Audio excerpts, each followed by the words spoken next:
ओम श्री गणेशाय नमः। प्रिय श्रोताओं, आइए आरंभ करते हैं गणेश भगवान की एक पौराणिक कथा। प्राचीन समय की बात है। एक नगर में एक साहूकार रहता था। वह बड़ा ही धर्मात्मा और भगवान गणेश का उपासक था। वह बुधवार के दिन गणपति जी का व्रत रखता और शाम के समय कथा सुनकर आरती करके व्रत पूरा करता।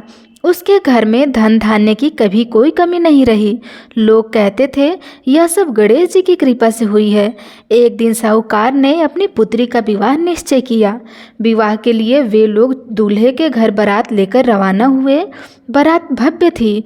गाजे बाजे, घोड़े, हाथी, रिश्तेदार और सेवक सब साथ थे। रास्ते में बुधवार का दिन आ गया। साहूकार ने सोचा आज बुधवार है, आज के दिन कोई यात्रा नहीं करनी चाहिए। परंतु लोग बोले व्यवस्था बिगड़ जाएगी, बारात रोकना अशुभ होगा। साहूकार अपने संकल्प से डगमगा गया और बारात आगे बढ़ गई। रास्ते में ही गणेश भगवान ने उनकी परीक्षा ली। जब वे दूल्हे के घर पहुंचे तो दूल्हे का सारा श्रृंगार, वस्त्र और आभूषण अदृश्य हो गए। दूल्हा साधारण व्यक्ति जैसा दिखाई देने लगा। लोग हंसने लगे, ये कैसा वर है, हमारे योग्य नहीं है। दूल्हे के घर वाले ने अपमानित होकर विवाह से इनकार कर दिया।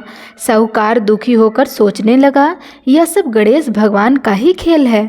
मैंने बुधवार का व्रत और नियम तोड़ा है ना, यात्रा की और विवाह आगे बढ़ाया है, यही भूल हो गई मुझसे।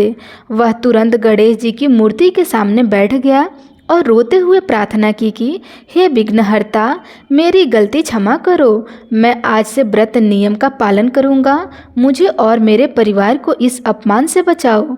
साहूकार की सच्ची भक्ति और पश्चाताप देखकर गणेश जी प्रसन्न हो गए। क्षण भर में दूल्हे का श्रृंगार, वस्त्र और आभूषण वापस आ गए। सबने देखा दूल्हा तो अत्यंत सुंदर और तेजस्वी है। लोग आश्चर्यचकित हो गए और विवाह धूमधाम से संपन्न हुआ।